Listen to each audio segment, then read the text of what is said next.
ஐரா என் உயிரின் உயிரானவர்களே, தொடர்ந்து இந்த 48 நாள் பயிற்சியில கலந்துகிட்ட அத்தனை சாய்ராமுக்கும் நன்றிகளை நான் தெரிவிச்சுக்கிறேன்.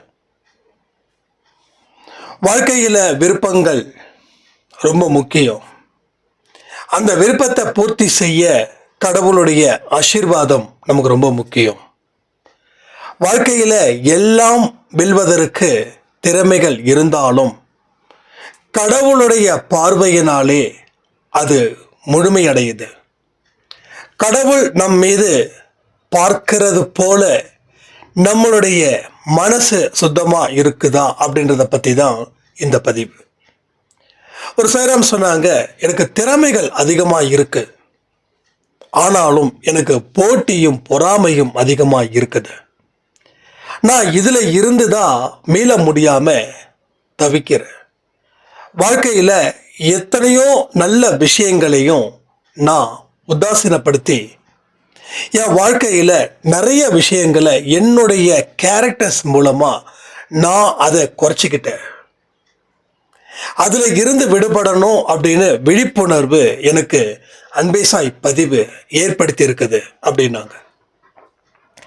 அப்பதான் தோணுச்சு, அன்பே சாயில விழிப்புணர்வும் இருக்கு, மோட்டிவேஷனும் இருக்கு, ஸ்பிரிச்சுவலும் இருக்கு, எல்லாமே கலந்த ஒரு பதிவு தான் இந்த அன்பே சாய் பதிவுகள். கடவுளுடைய ஆசீர்வாதம் இங்க ரொம்ப ரொம்ப முக்கியம் எல்லா மனுஷனுக்கும். உங்க வாழ்க்கையில எந்த விஷயத்தை செஞ்சாலும் கடவுள் அதை ஆசீர்வதிச்சிட்டாரு அப்படின்னா அதுல வரக்கூடிய பிரச்சனைகளுக்கு கூட ப்ரொமோஷன்ஸ் கிடைக்கும். ஒரு வழியை ஏற்படுத்தி ஒரு தடையையும் ஏற்படுத்துவார். இங்க நிறைய பேர் என்ன நினைக்கிறாங்க, கடவுளுடைய ஆசீர்வாதம் இருந்துச்சுன்னா தடை வராது, தடைகள் நிச்சயமா நெருங்காது அப்படின்னு. ராங். தடைகள் வரும். அந்த தடைகளை ஏன் ஏற்படுத்துறாருன்னா அடுத்த ஒரு டேர்னிங் பாயிண்ட்டை உங்களுக்கு கொடுக்கணும் அப்படின்னு. தன்னுடைய குழந்தைங்க உயரத்துல இருக்கணும், யாருக்கும் எட்ட முடியாத ஒரு உயரத்துல இருக்கணும் அப்படின்னு. அப்படின்னா என்ன அர்த்தம்னா, இப்போ எளிதில் நம்மளை பல பேர் அட்டாக் பண்றாங்க, எளிதில் பல பேர் நம்மளை வீழ்த்துறாங்க. ஏன் அப்படின்னா நம்ம அவங்களுடைய காலடியில இருக்கோம்.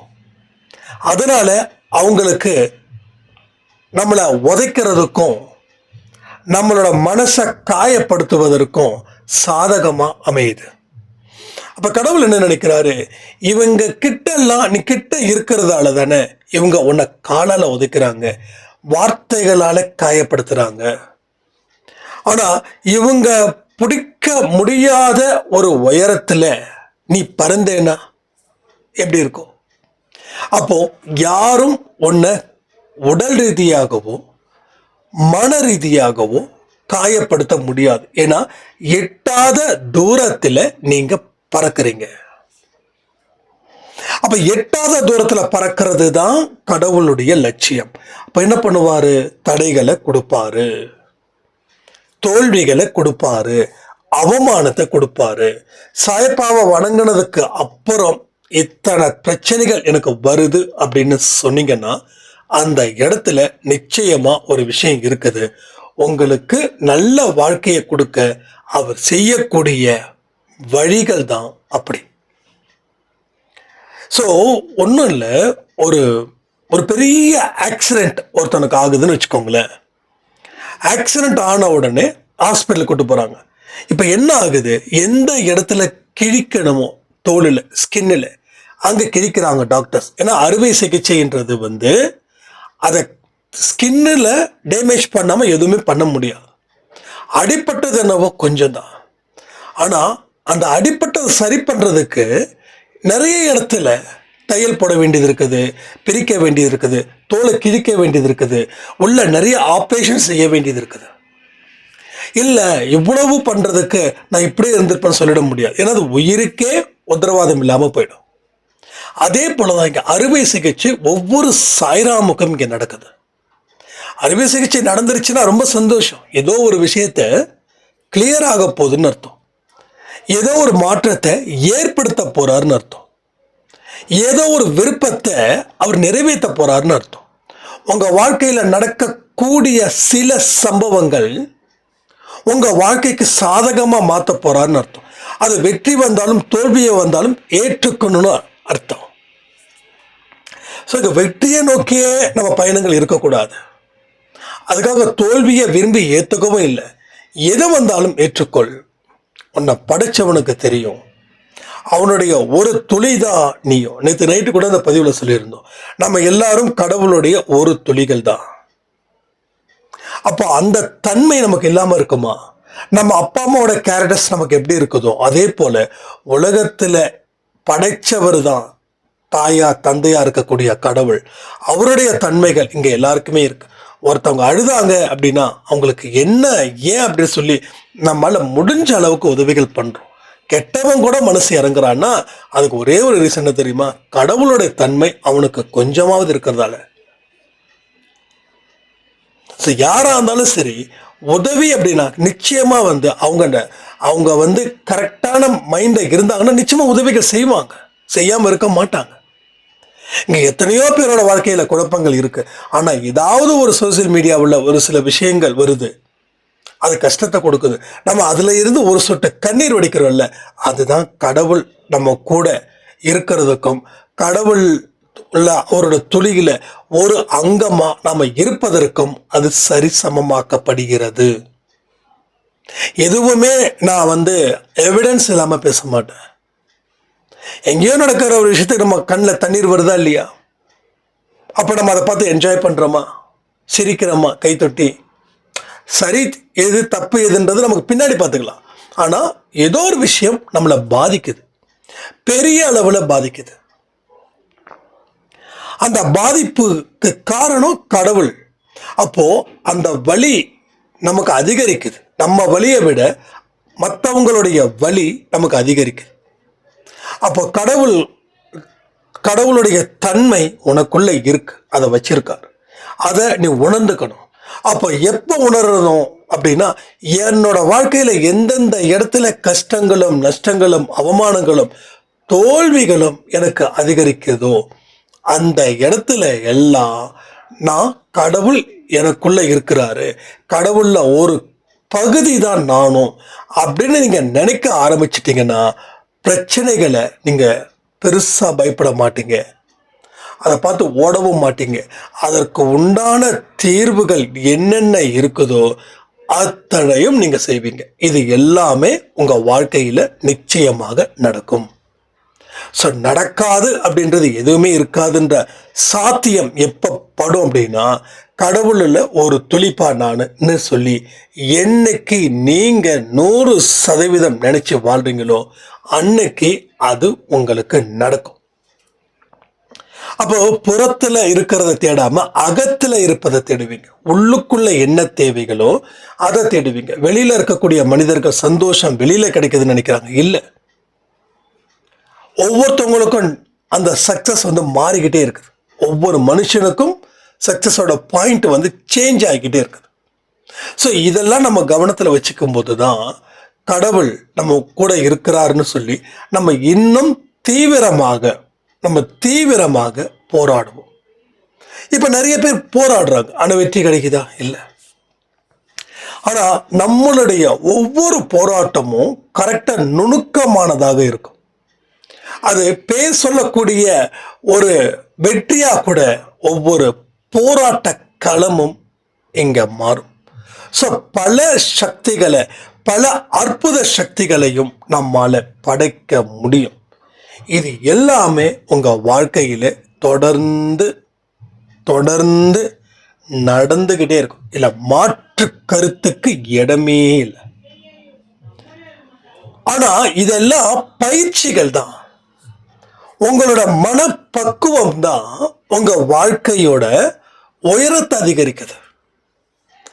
பக்குவம் இல்லாத மண்ணும் பக்குவம் இல்லாத மனசும் எங்கேயுமே பயன் தராது.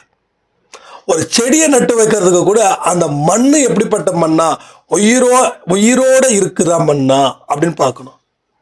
ஒரு களி மண்ணில், ரொம்ப கட்டியா இருக்கிற மண்ணில் சும்மா தண்ணியை ஊற்றி ஒரு ஒரு கடப்பாரை வச்சு குத்தி அதில் வந்து ஓட்டை போட்டு அதில் வைக்க முடியாது.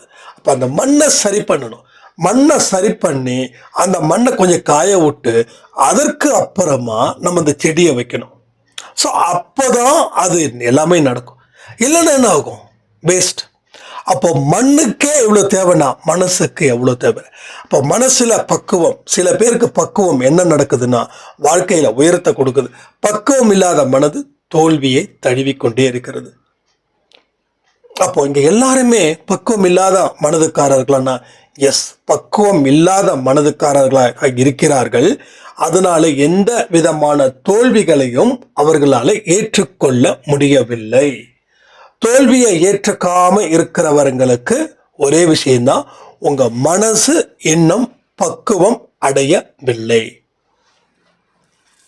அதனாலதான் உங்களால வந்து அந்த ஒரு தோல்வியை, ஒரு இழப்பை, ஒரு துக்கத்தை ஏற்றுக்கொள்ள முடியவில்லை. இது உங்களுக்கு புரியுதா? இது புரிஞ்சிடுச்சுன்னா உங்களுக்கு எல்லாமே ஈஸியாக இருக்கும். புரிஞ்சுக்க முயற்சிகள் நீங்கள் செய்ய தான் உங்கள் வாழ்க்கையில் இன்னும் பலமான ஒரு இடத்துக்கு உங்களால் அழைத்து கொள்ள போக முடியும். ஸோ கஷ்டகாலத்தை கஷ்டகாலமாக நினைக்காதீங்க.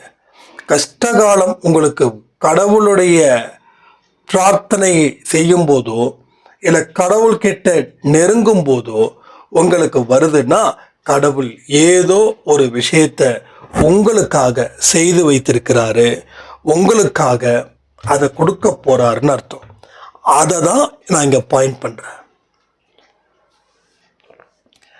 அப்போ நல்லவர்களுக்கு சோதனை அப்படின்ற ஒரு விஷயத்தை கூட நம்ம பாசிட்டிவாக நினச்சிக்கணும்.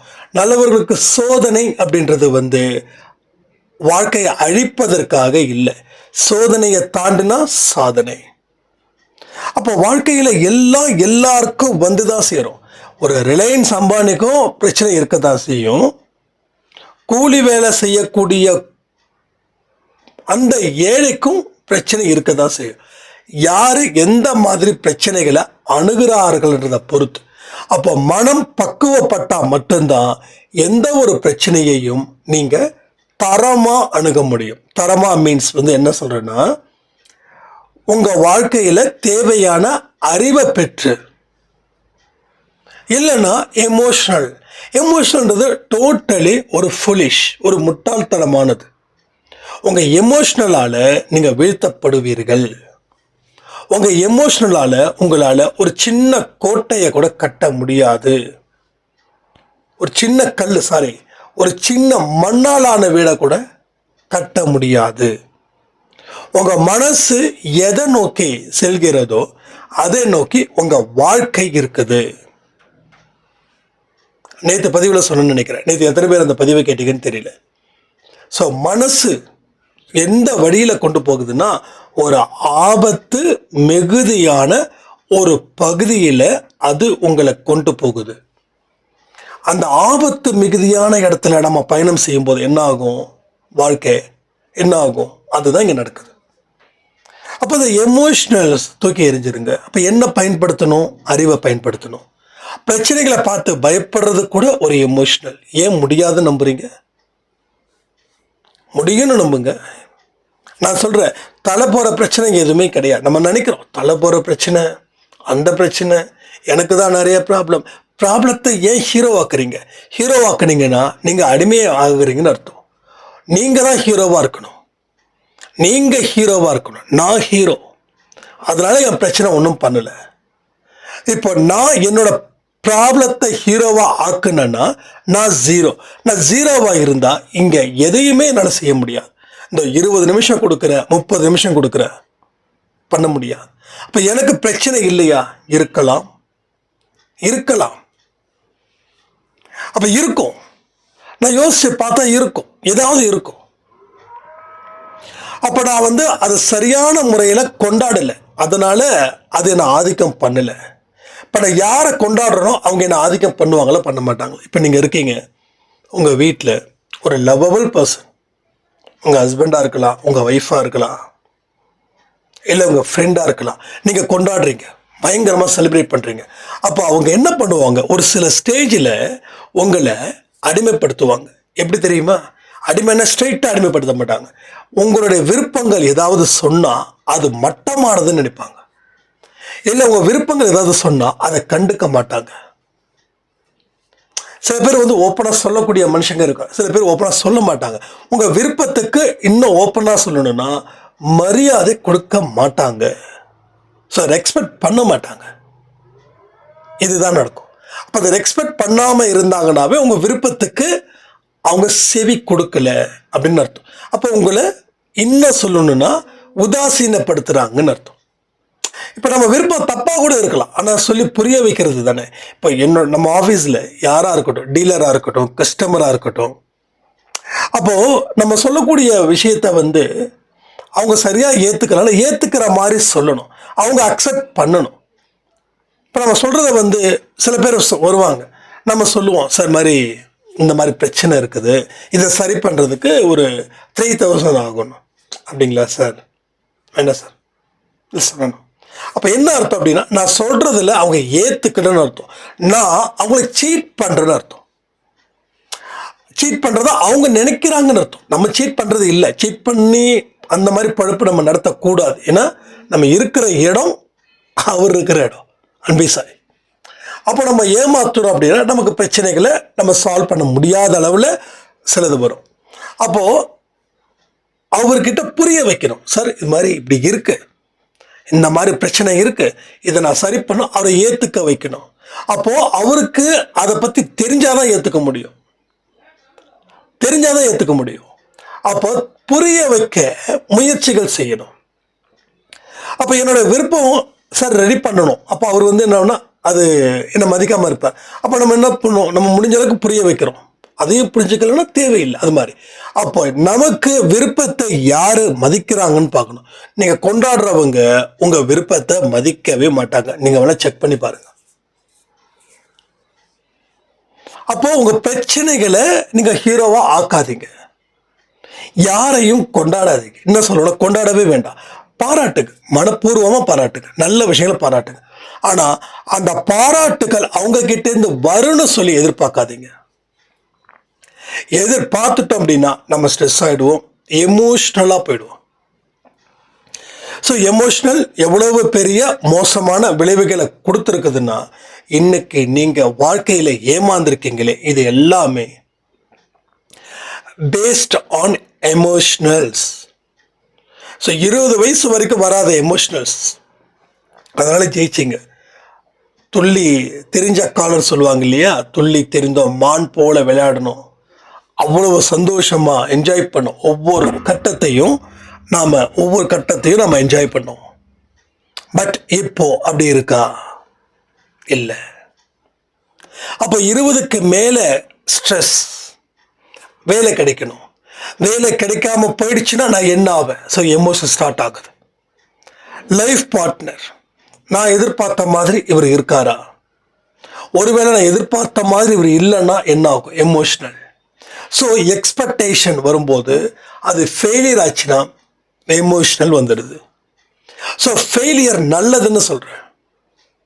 ஸோ எல்லாருமே இங்கே சக்ஸஸை மட்டும்தான் கொண்டாடுவாங்க, நான் ஃபெயிலியரை கொண்டாடுறேன். ஏன் தெரியுமா? எதை நான் கொண்டாடுறேனோ அது எனக்கு நண்பனாக மாறுது. அதாவது சைக்காலஜிக்கலை வச்சு நான் சொல்கிறேன், பர்சன்ஸை வச்சு நான் சொல்லலை. இப்போது எனக்கு வந்து என்னுடைய ஃப்ரெண்டு என்னை ஏமாற்றிட்டா அப்படின்னா நான் அவனை மனுஷனாக பார்க்கல, என்னோட கர்ம வினைகளை அவன் தண்டனை கொடுக்குறான்னு பார்க்குறேன். என் ஃப்ரெண்டு நல்லவன். இப்போ இப்படி தான் நான் திங்க் பண்ணுறேன், என் ஃப்ரெண்டு நல்லவன், அவனுக்கு எந்த பிரச்சனையும் கிடையாது.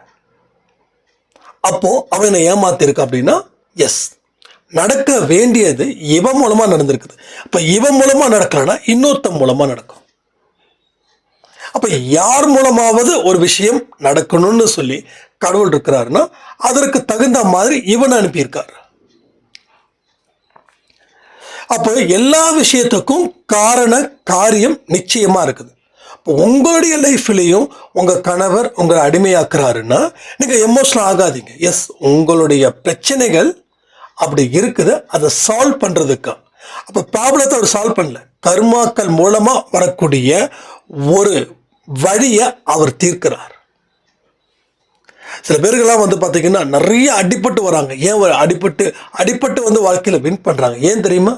அந்த அடிப்படப்பட அவங்க கர்ம வினைகள் குறையுது. அப்போ யார் யாரெல்லாம் தன்னை வந்து மோசமா நினைச்சு அவமானப்படுத்தினாங்களோ அவங்க எல்லாமே நமது தெய்வங்கள் தான். அதுல எந்த சந்தேகமும் இல்லை. அவங்க அந்த இடத்த செஞ்சு அந்த பாவத்தை கழுவுனாங்க. இப்போ நம்ம தப்பு பண்ணா அப்பா அம்மா அடிக்கிறாங்களே இல்லையா, அதே போலதான் மற்ற நம்ம சுத்தி இருக்கக்கூடிய மனிதர்களும். இது நான் சொல்றது ஏத்துக்க முடியாம இருக்கலாம், ஆனா பொறுமையா நின்று மறுபடியும் இந்த பதிவை கேட்டீங்கன்னா ஏத்துக்கக்கூடிய மனநிலைக்கு நீங்க வரலாம். ஏத்துக்கிட்டா எல்லாமே வாழ்க்கையில சொர்க்கம், எல்லாமே சொர்க்கம். எஸ், என் கணவர் குடிக்கிறாரா, குடிச்சிட்டு போறாரு, கொஞ்ச நாள் மாறுவார். என் கணவர் அசிங்கமா பேசினாரா, ஆமா குடிச்சாரு பேசினாரு, இது எடுத்துட்டு போங்களேன்.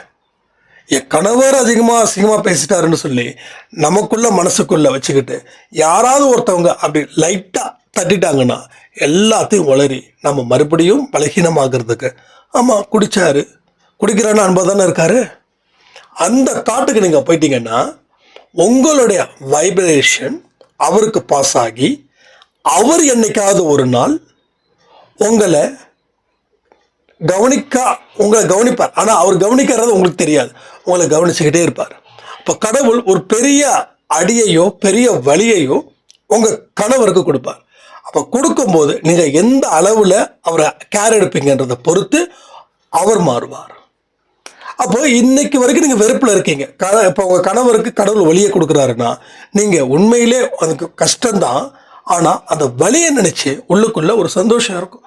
கேட்டியாடா, ஆடாத ஆட்டம் ஆடினியேடா, பாடாத பாட்டை பாடினியேடா அப்படின்ற ஒரு தாட்டுக்குள்ள நம்ம வருவோம். அப்போ நாம சரியா கவனிக்க மாட்டோம். அப்போ எல்லா மனுஷங்க மேலேயும் அன்பு வைங்க, நம்பிக்கை வைங்க, யார் மேலேயும் இருக்காதீங்க. யாராவது உங்களுக்கு எந்த வகையில கேவலப்படுத்தினாங்களோ படுத்துட்டோம். கேவலப்படுத்துறதால நம்ம ஒன்றும் குறைஞ்சு போயிட மாட்டோம். கேவலப்படுத்துறதால நம்ம பாவங்கள் குறையுது. பாவங்கள் குறைஞ்சா புண்ணியங்கள் அதிகரிக்குது. புண்ணியங்கள் அதிகரிச்சா வாழ்க்கையை மாறுதுன்னு சொல்லி இந்த பதிவை நான் முடிக்கிறேன். ஜெய் சாய்ராம். அதே போல் டிஷர்ட்ஸ் வந்து வேணுங்கிறவங்க அனுப்புங்க. நேற்று வந்து என்னால் கொரியர் பண்ண முடியல. ஸோ இன்னைக்கு இல்லை நாளைக்கு, இன்னைக்கு மேக்ஸிமம் கொரியர் பண்ணிவிடுவோம். உங்களுக்கு 1 or 2 டேஸில் வந்துடும். யாராருக்கெல்லாம் வந்து அனுப்பி வைக்கிறோமோ அவங்களுக்கு வந்து வாட்ஸ்அப்பில் அந்த ரிசிப்ட் வந்து அனுப்பி வைப்போம். 2 நாளுக்குள்ளே உங்களுக்கு வந்து சேர்ந்துடும். ஃபோன் பண்ணால் அட்டன் பண்ணுங்கள். நீங்கள் அட்டன் பண்ணாமல் போயிட்டீங்கன்னா கொரியர் மறுபடியும் உங்களுக்கு வந்து சேர்றது ரொம்ப சிரமமாகிடுன்னு சொல்லி இந்த பதிவை நான் முடிக்கிறேன். ஜெய் சாய்ராம்.